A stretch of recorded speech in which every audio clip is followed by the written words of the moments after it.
Now, if you've listened to me for any amount of time ever, you know that one of the things that has deeply impacted my life is I love to read, and I love to read the stories of Christian biographies. I love to read Christian biographies. So the stories of Hudson Taylor, and the woman on the right is Amy Carmichael, and the guy below is George Mueller. George Mueller is my hero in the faith. If I had a time machine and I'd go back in time and meet anyone besides Jesus, I'd go back and meet George Mueller. So some of you are like, well, I don't really know him. His biography I have read over and over again. For those of you who don't know the guy, George Mueller lived in Bristol, England in the 1800s. At a time, in that time, if you were an orphan, you lived on the streets. And you were taken advantage of, and you were treated miserably, that nobody wanted you around, and you starved to death or froze to death. I mean, England, it's not exactly a warm climate, right? So these kids had nothing, and God commands Christians, his followers, to care for widows and orphans. And so slowly he began to feel a prompting from God to take in these orphans. So he and his wife took one orphan into their home, and then they took a second orphan in, and then a third, and then a 10th, and then a 20th, and then 30 orphans, and they couldn't stay in their home, and they kept going to bigger and bigger places, and eventually he built his own orphanages that could house, some of the early ones could house 300 orphans at a time. At his max capacity, he had the capacity to care for 2,000 orphans at a time. Could you imagine? Some of you are like, it's expensive to have one or two kids. Try caring for 2,000. And he was the pastor of a church that does what we do, it's offering boxes in the back, so he didn't have any income to care for 2,000 children a week. And so the way he did that was through presenting his needs to God day by day, and God came through. And the cool thing about George Mueller is he was a meticulous journaler. You can read his journals. You can read his life story. How God came through again and again and again and again. One of my favorite stories, June 13th, 1853, he wrote this: "We are now very poor." At this time, he only had about 300 children, 300 orphans. That's all he was taking care of. He said, we're not in debt. Not even all the money is gone. There's about $60 in hand, $60 in 1853, which I'll show you the conversion later. But there needed to be bought flour, of which we generally buy 10 sacks at a time. We need 4,200 pounds of oatmeal. 4,200 pounds of oatmeal. We need 400 weight of soap.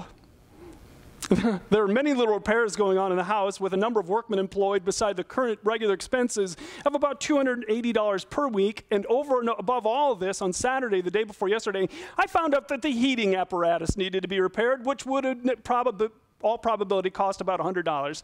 It was therefore desirable, humanly speaking, to have $500 for these heavy extra expenses. So this is the conversion rate. In 1853, when he wrote that, he was saying, I need about $500 this week. He's saying, God, I need about $16,000 this week. Ever prayed for something that big? This is only when he had 300 orphans. Imagine what he was praying for when he had 2,000 orphans. He said this, but I had no human prospect whatsoever of getting that much money. In addition to this, today was Monday, when generally the income is very little. But in walking to the orphan house this morning and praying as I went, I told the Lord in prayer that on this day, though it was only a Monday, he could send me much. Can you imagine saying that to God? Later in the morning, I received $1,500 for the Lord's service as might be most needed. The joy which I had cannot be described. I walked up and down in my room for a long time, tears of joy and gratitude to the Lord raining plentifully over my cheeks, praising the Lord for his goodness and surrendering myself afresh with all my heart to him for his blessed service.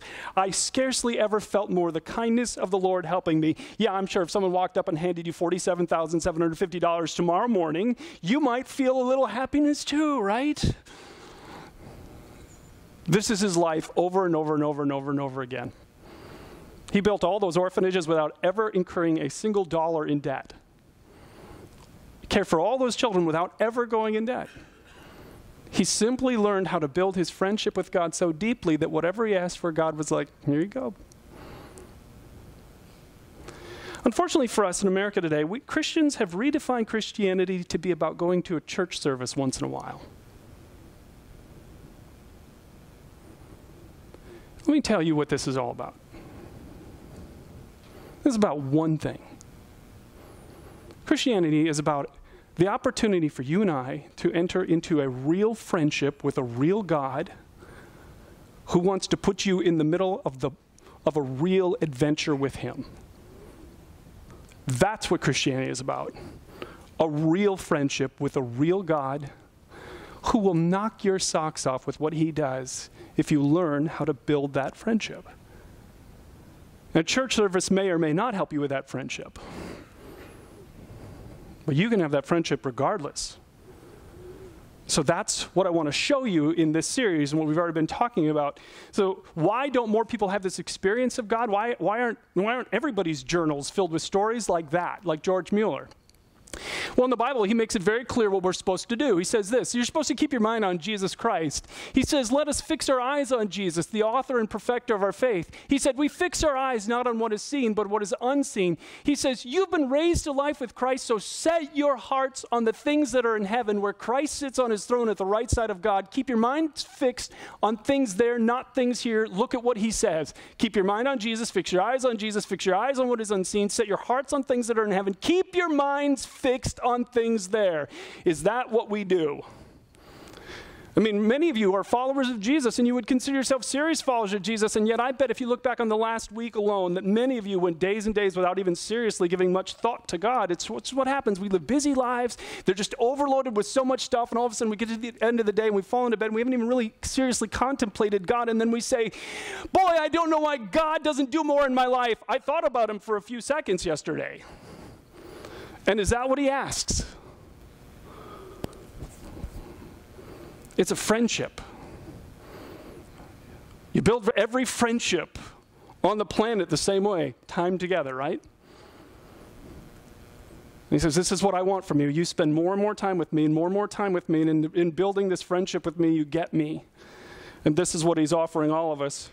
So if you're my age and older, you'll remember these. This is what TVs used to look like, right? I had a little TV just like this in my bedroom when I was young, a little black and white thing, and your kids today don't know that TVs used to not be in color. It was black and white, and the little knobs are what, kids today will have no idea what they are. But of course, my age, you remember, we had 4 channels for most of my young life. You had and they were channel 3, 15, 21, and 27. And then all of a sudden in high school, they gave us channel 47. It was amazing. And what happened was, in order to turn the channel, like if you wanted to go to channel 47, there's that top knob, and you see the letter U. Well, you turn it to U, and then you could go down to the bottom dial and spin it. And every click you went by, every number you went by, it clicked. And so, as a kid, like you wanted to watch something on channel 47, you were on 15, you'd go, krr, krr, and you got really fast at spinning that knob to 47. I mean, our wrist strength was dominant in those days. I mean, we've lost all that. I mean, we used to just be able to flick it, spin that thing so fast, and we set it on whatever channel we want. And over and over again in the New Testament is you need to set your mind on the God channel. You set your mind. You can set your mind on money, right? Many Americans set their mind on money. Many Americans have set their mind on success. Many Americans have set their mind on sex. Many Americans have set their mind on pleasure. Many Americans have set their mind on all these other false things. And God says, set your mind on me.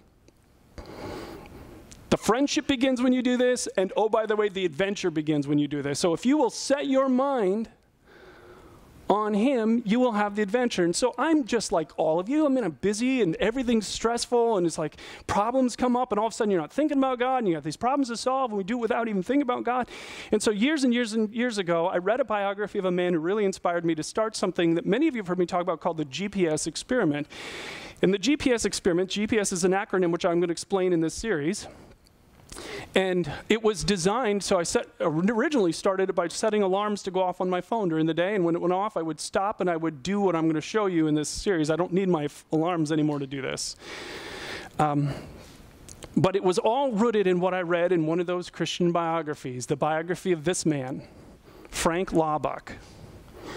If you are looking for one good book to download onto your Kindle, go look up Frank Laubach, Laubach, and his book, something about modern mystics, the letters from a modern mystic. He journaled about what had happened in his life, I'm rereading it again for I don't know how many, this is the third or fourth time I'm rereading it. I love it. Because here's what I want you to know again. What he experienced, you can have. Here's what he experienced. When he was 46 years old, he wrote it on his birthday, his 46th birthday, he wrote in his journal, I no longer have the sense that life is all before me as I had a few years ago. Some of it's behind, and a miserable part of it is so far below what I had dreamed that I dare not even think of it. Nor dare I think much of the future. This present, if it is full of God, is the only refuge I have from the poisonous disappointment and even almost rebellion against God. Happy birthday. 46, that's what you write. His life was not going well. He was a Christian missionary in the Philippines when he wrote that. It was just miserable. Yet by the time his life changed in 1930, just 2 years after he wrote those words. By the time he died in 1970, his influence was worldwide. The encyclopedia noted that he was perhaps the single greatest educator of modern times, voted Man of the Year in America.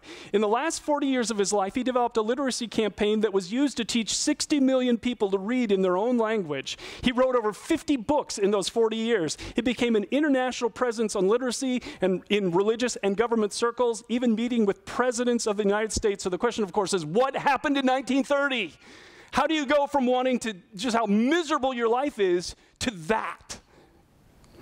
In his own words, in his journals and his books that you can read, he said this.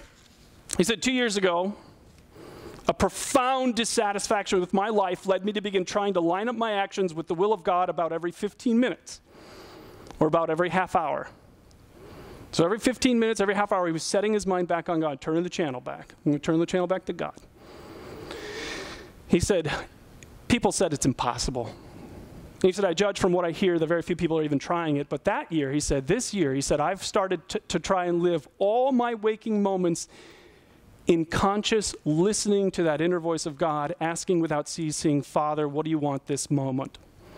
So he wasn't trying to do it once or twice an hour. He was now trying to do it minute by minute, to have an ongoing minute by minute conversation with God. After 30 days of doing this, he felt a joy he had never experienced in 16 years as a Christian. By the way, joy is one of the most significant things that comes when you are building your friendship with God.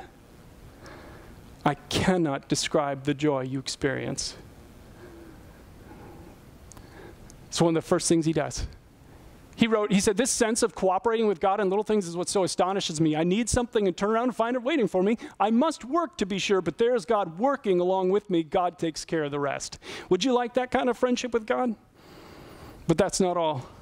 After 60 days, he said this, the thought of God slips out of my sight for I suppose 2/3 of every day. So again, I'm telling you right now, if you're going to do what we're going to talk about this week and next week, it is going to be one of the hardest habits you will ever try and start. So hard to turn that channel back because the world we live in is so loud and so deafening that it's so hard to do this. So he was very honest in his journals about how much he failed. Yet this thinking of keeping in constant touch with God is the most amazing thing I ever ran across. The concentration upon God is strenuous, so it's really hard, but everything else has ceased to be so. Now, think about these benefits. You ask yourself, which one of these do I want? I think more clearly. I forget less frequently. Things which I did with a strain before, I now do easily and with no effort whatsoever. I worry about nothing and lose no sleep. How many of you want anything in that list? Like, for goodness sakes. This is what the friendship with God will just give you. He said after 2 years of doing this, he said, the moment I turn to God, it's like turning on an electric current, which I feel through my whole being. And I'm telling you right now, I want that. I want to have a friendship with God that's like that. And I want that for all of you. I don't want this just to be about a church service once in a while. I want this to be something that is the most powerful and amazing experience of your life. So how do we get that? 3 months ago, I began to do what I used to teach a long time ago, this GPS experiment, setting my mind on him, turning the channel back all the time. And at first, it was just kind of a little bit of an experiment. I was doing it 3 or 4 times a day, 5 or 6 times a day, and then it started growing and building. And then I started experiencing what Frank Lubbock is talking about in his journals. And I want to show you that today. So would you please open up your program? Because today we're going to talk about how to use GPS to begin your adventure with God. And it is a crazy adventure. Would you open up your program, grab your notes? Welcome to those of you watching on YouTube. So glad you tuned in today. In your comments section right below this are these same notes. I want to ask you to open them up and follow along. And I just warn you right now, some of you love filling all the blanks in, and this is going to be a disappointing day for you because we are only getting through point 1. I had to break this into two messages. I hate doing that, because I know not everybody can come back week to week. So for those of you who can't be back here next week, you'll have to just watch part 2 of this. So don't worry, point 1 will give you plenty to do this week. Plenty. So let's start. Number 1, and the only thing we're really going to talk about today is I want to encourage you to set 6 to 10 alarms on your phone, and when it goes off, the first thing you're doing is you're turning the channel back. You're setting your mind back on God. Away from all the distractions and all the pain and all the problems you're dealing with in that moment. You're turning your attention, you're setting your mind, what those verses said earlier, you're fixing your mind back on God. If you like to read it all, these biographies are incredible. This man's name is David Brainerd, as you can see from his biography title. He was a missionary that had incredible experiences with God. He said one time he retired to the secret place where he could be alone with God. He said, I could do nothing but tell my dear God in a sweet calmness that he knew that I desired nothing but him. My heart was swallowed up in God most of the day. Do you know what that's like? Do you know what it's like to be so overwhelmed with the love of God that you can't do anything but just say thank you? I want that for you. So everything that we're going to be talking about this week and next week is really rooted in understanding this concept, reverse parenting. It's one of the most important spiritual concepts I can teach you. Normal parenting goes like this. When they are born and the doctor hands it to you, and first time, we had a child and they handed us the baby, it's like, what do I do with it? And then they're like, you go home now. And you have no idea what you're doing. You drive home, and, I drove home like 15 miles an hour because I didn't want to break the kid. I didn't know. And then you go home, and you're like, now what? And you have no idea what you're doing. And that child, that baby, is completely 100% dependent on you. If you and your wife take off on a 2-week vacation, when you come back, you go to prison. Because that baby cannot survive without you. And then parenting is about moving them out. Helping them grow. So pretty soon they can feed themselves, and pretty soon they can potty by themselves, and pretty soon they don't need you to do all this other stuff. And then by the age of 20 or 25 they get a job. By 35 they move out of your basement, and then it's like, yeah, all right, we've succeeded. Finally, that's normal parenting. It's from completely dependent on you to independent. They don't need you anymore. They're on their own. Spiritually, it's backwards. The adventure God has for you only comes when you go from complete independence to dependence on God. That's the only way this works. So for those of you just exploring your spiritual journey with us or watching on YouTube, this doesn't happen automatically. Nothing I'm going to talk about. A friendship with God has to be entered into, and it only happens through his son, Jesus Christ. The day you turn to Jesus and you understand what he's done for you and you receive Jesus' gift of forgiveness, in that moment, God himself comes to live inside of you and the friendship begins. For me, it happened when I was 14 years old.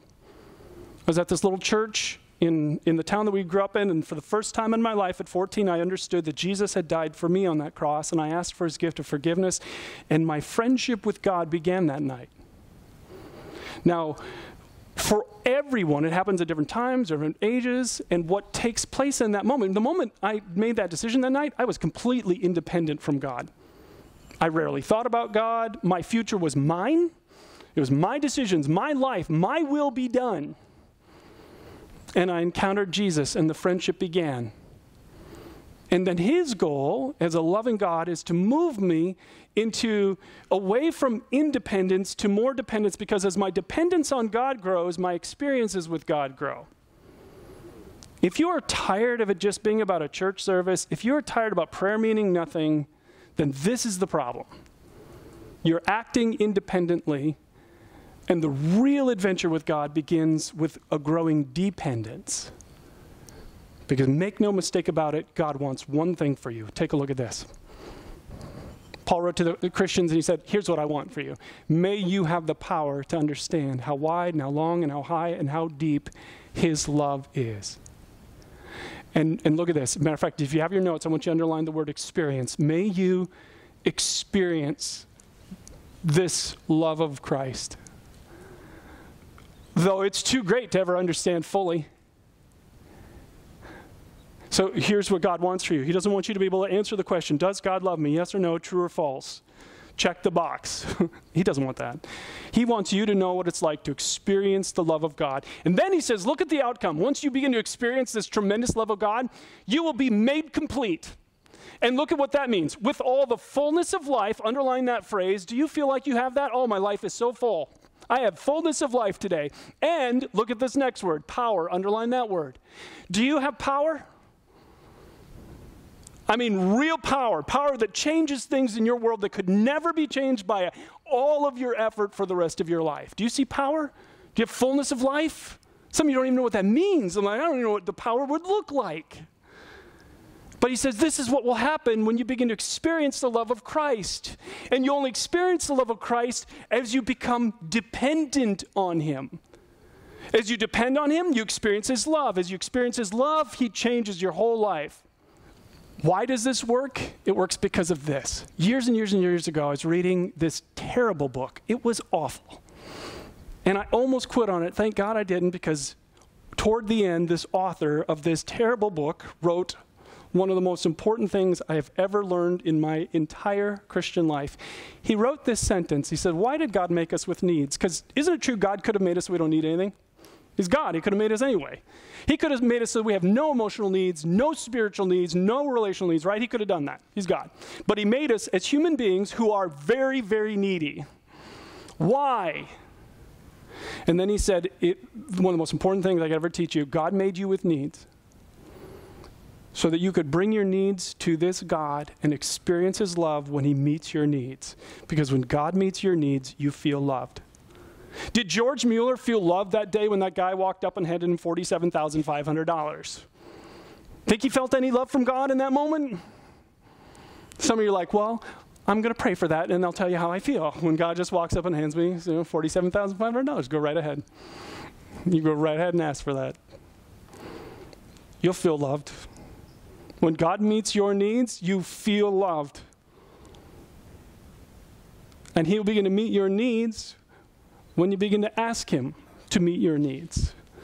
So when my alarms go off, when I'm practicing GPS, the very first thing is when I set my mind, like turn the channel back to God, and the first thing I picture God on the throne saying to me, hey, Brian, what do you need from me right now? It's the first thing.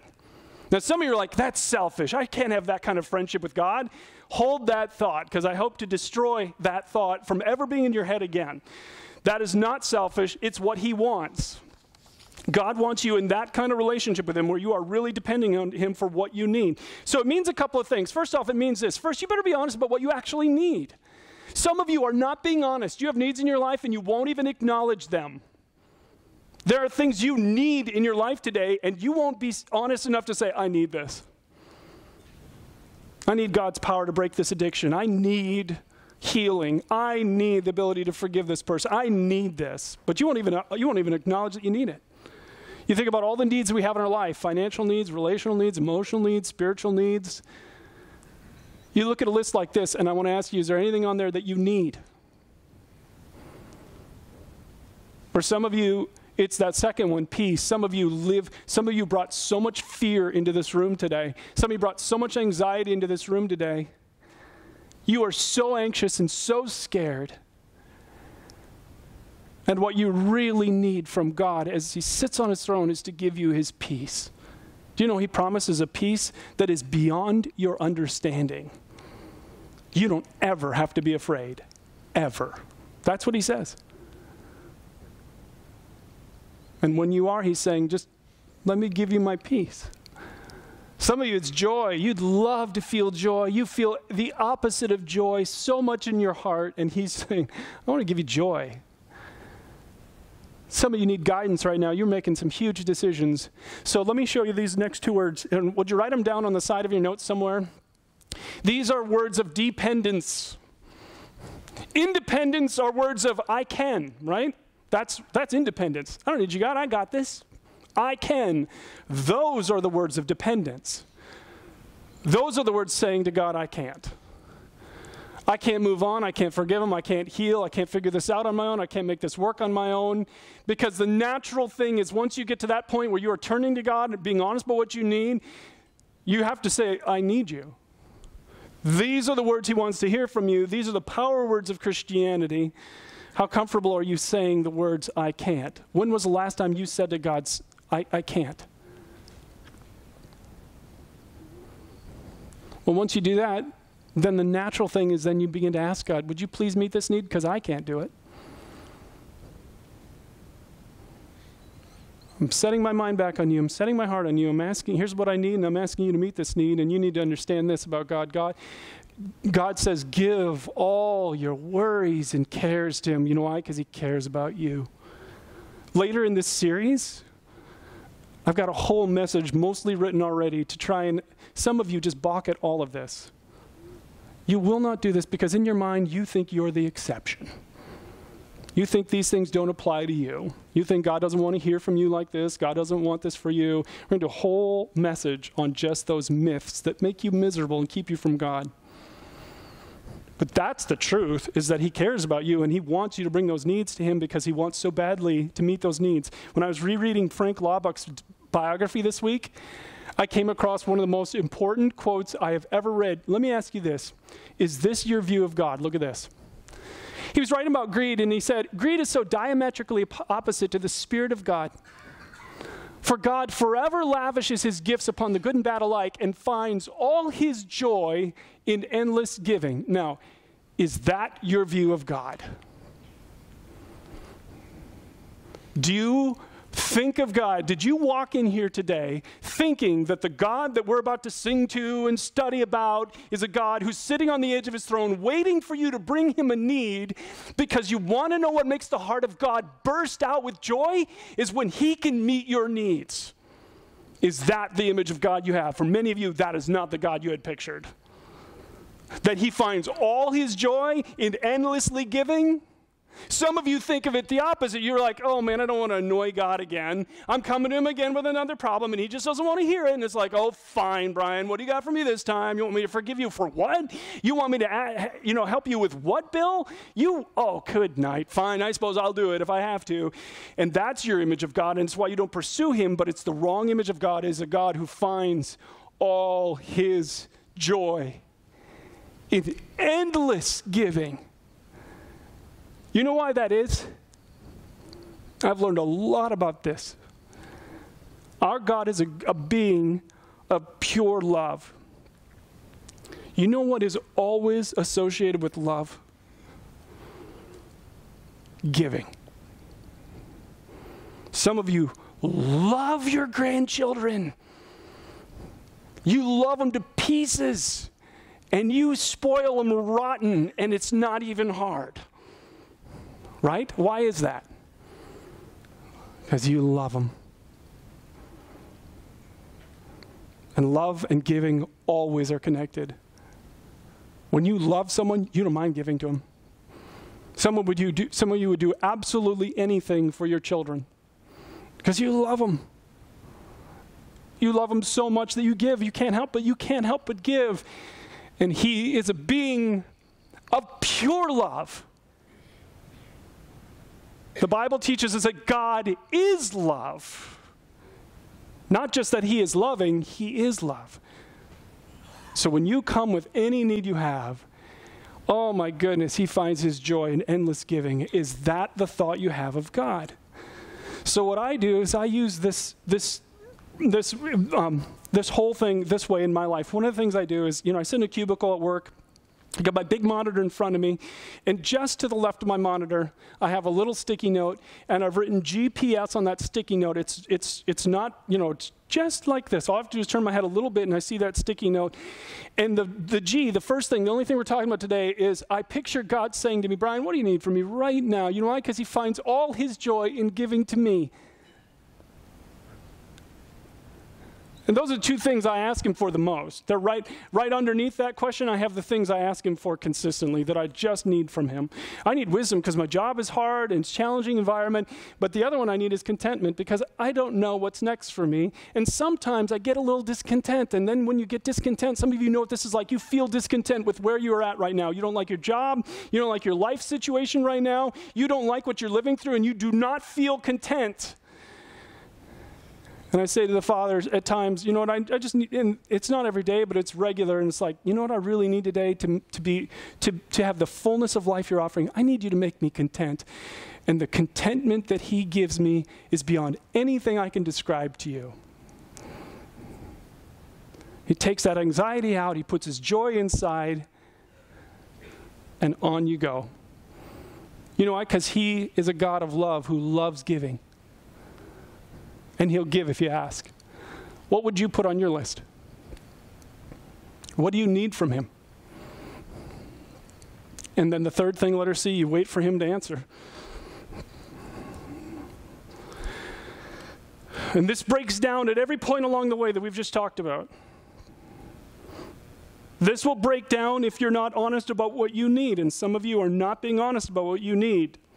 You need more patience, right? Some of you, that's the word. Because you're angry. You need healing because you can't forgive. You need wisdom because you don't know what to do with some situation in your life. But you're not even being honest about what you need. And then it breaks down if we don't ask him for what we need. And it breaks down if we don't wait for what he needs. So here's a little homework for you this week. I want to ask you to write this down on the side of your notes somewhere again. I want you at some point this week to sit down with, I think, the most important section in the entire Bible that will tie right into what we're talking about, John chapter 15, verses 1 through 8. And I want you to read it, and I want you to read it, if you want to, I'd love to have you read it every single morning when you get up for the whole week. There is a promise in those verses that will stun you when you read it. You will not believe what God has promised you. And I'm not going to tell you what it is. You're just going to have to read it. And I want you to know what he's offering you. Fullness of life and power. He will meet your needs if you will ask. Now, let me show you what's possible, okay? Years and years ago, when I was talking about this, I had a friend who was involved in that church at the time, and he wrote me a very long email. After I taught on this subject before. He said, here's what he wrote me. He said, I told God, he was so mad at God that he went out into the woods and he sat in his tree stand on Saturday and Sunday. And he had a long, honest conversation with God. He said, I told God, I know he wants me to serve, but right now serve has become a 4-letter word to me because I'm feeling used and unappreciated. By the way, if you begin to follow Jesus, at some point in your following, you will feel used and unappreciated. And you'll know that you're on the right path. Because servants don't get a lot of thanks, do they? Not here. Servants just do what's in front of them. And if you don't ever feel used and unappreciated, you're not serving enough. So we'll get into that later in this series, but my friend, this was a normal part of the process. When you start serving God, there are going to be times that people take advantage of you, they take it for granted, and then you discover how much of a servant you actually are. So he said, I told God, I can't even imagine how used and unappreciated Jesus must have felt while he was here on earth. I told him, I need to be served for once. Now some of you are like, that's too selfish. You can't say something like that to God.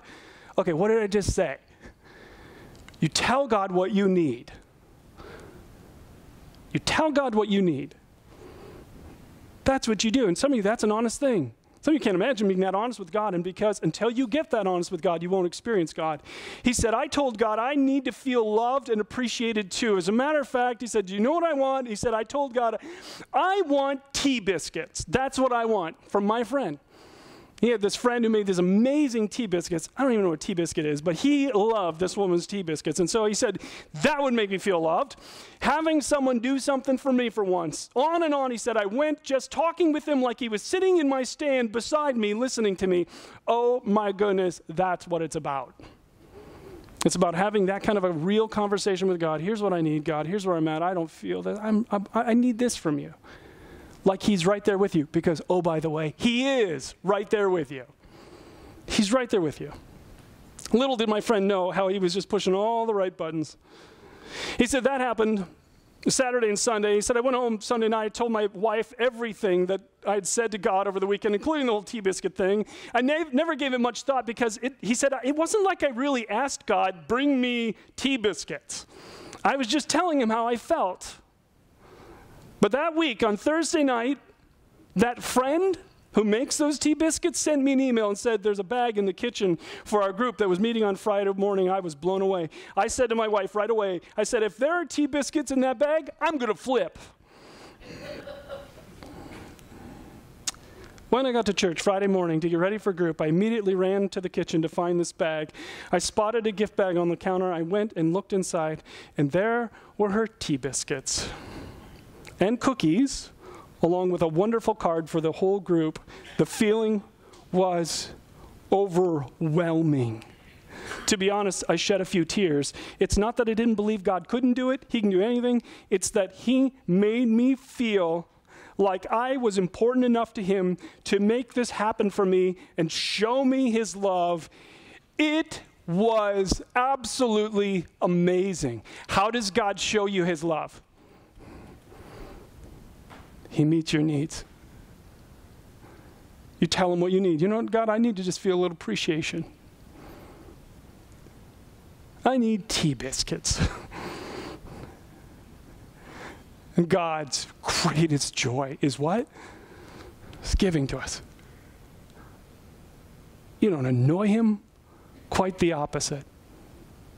He loves to give to his children like any good parent would. He's just waiting for us to ask. So when was the last time you experienced the love of God? I bet if you can't think of anything, then the next question is going to stump you too. When was the last time you started talking honestly with God about what you need? You know, the Bible is very clear. You have not because you ask not. God loves you. When you love someone, you want to show it to him, don't you? He loves you. He wants to show it to you. He's just waiting for you to start to ask. So, now, this is only part one. We got another whole part we're going to touch on next week, cover next week. But this week, this is enough, right? You got enough. You choose what you set your mind on this week. So tune into the God channel all week long. Grab that little dial and spin it all the way to the God channel. And you're going to have to do it all day long. Start off and set 5 or 6 or 8 or 9 alarms on your phone. And when it goes off, all you have right now is the letter G. And God focus. And spin your mind back to God. Say, God, I'm going to think about you right now for just a moment. Doesn't matter if you're in a meeting. Doesn't matter if what you're doing. You can take just a second in your mind and say, God, I'm just going to think about you right now. And think and imagine God on the edge of his throne saying, I'm so glad you came. What do you need from me right now?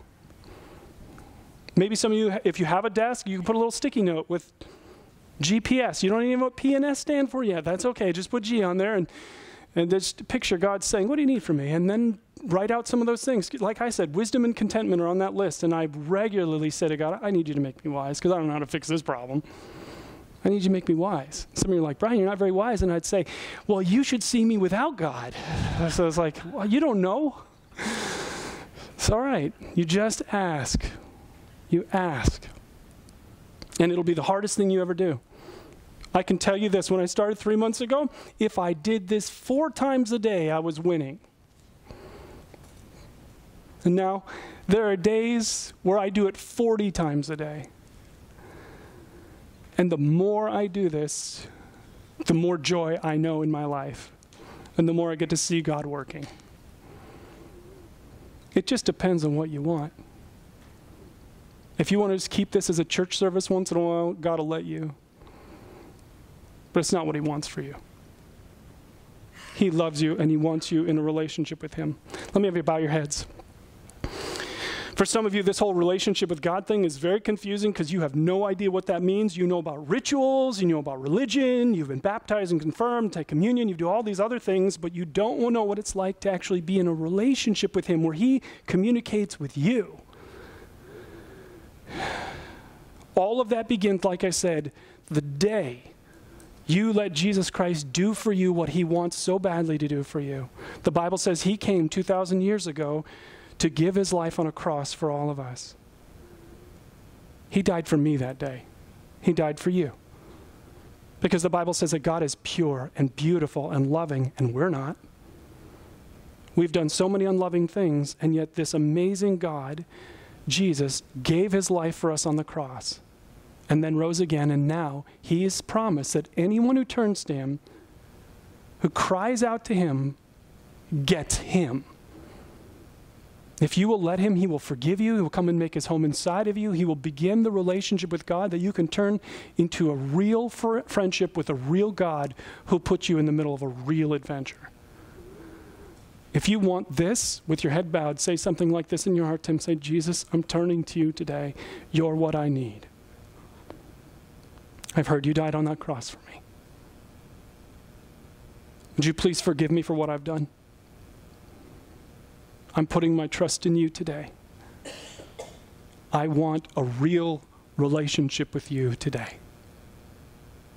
Start that within me. In Jesus' name, amen. Now, as we finish up, can I ask you all to take the little connection card out of your program? If you're a regular attender, just put your name down. But if you're new, we'd love to know your name and address and phone number. And then if you want to, if you just prayed and renewed your commitment to Jesus, let us know about that. Or if you just prayed and asked him to forgive you, check that box. Let us know what you've done. Some of you, you're going to try GPS this week. Okay? Go ahead and write GPS on here, and we'll pray for you as a church. Because this is the hardest thing I have ever tried to do. It will take a lot of time to do it right. You'll fail a lot. Don't get discouraged with that. Some of you have other comments, things you want to pray about, a prayer request you want us to pray for, just put it on here and then just drop it in one of the 2 offering boxes back by the doors where you came in. Thanks for coming. We hope to see you again next week.